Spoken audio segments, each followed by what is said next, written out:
మావయ్య, నా మొబైల్ పాడైంది. నాకు కొత్త మొబైల్ కావాలి. మన్నే కదమ్మా మొబైల్ కొనుంది, అప్పుడు ఎలా పాడైపోయింది? ఛార్జింగ్ ఉండట్లేదు మావయ్య, వెంటనే డిశ్చార్జ్ అయిపోతుంది. ఏమవుతుందో అర్థం అవ్వట్లేదు.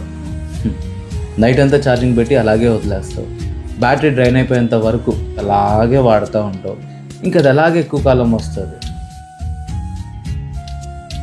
వాస్తవానికి ఆ మొబైల్ని తయారు చేసిన కంపెనీ వాడు దానికి ఒక ఎక్స్పైరీ డేట్ ఇస్తాడు. అంత మట్టుకు ఆ మొబైల్ చక్కగా పని చేయాలి. కానీ మనం దాన్ని సరిగా వాడనప్పుడు దాని లైఫ్ స్పాన్ తగ్గిపోతుంది, తొందరగా పాడైపోతుంది. అలాగే మనల్ని చేసిన దేవుడు కూడా మనిషికి ఇచ్చిన మాన్యువల్ ఈ బైబిల్ మనం ఎలా ఉండాలి, ఎలా బ్రతకాలి అనే విషయాన్ని నేర్పిస్తుంది. ఈ బైబిల్ ప్రకారంగా మనం బ్రతికితే దేవుడు ఉద్దేశించినన్ని దినములు ఈ లోకంలో చక్కగా ఉంటాం. దేవుడు అనుగ్రహించిన నిత్యత్వాన్ని కూడా పొందుకుంటాం.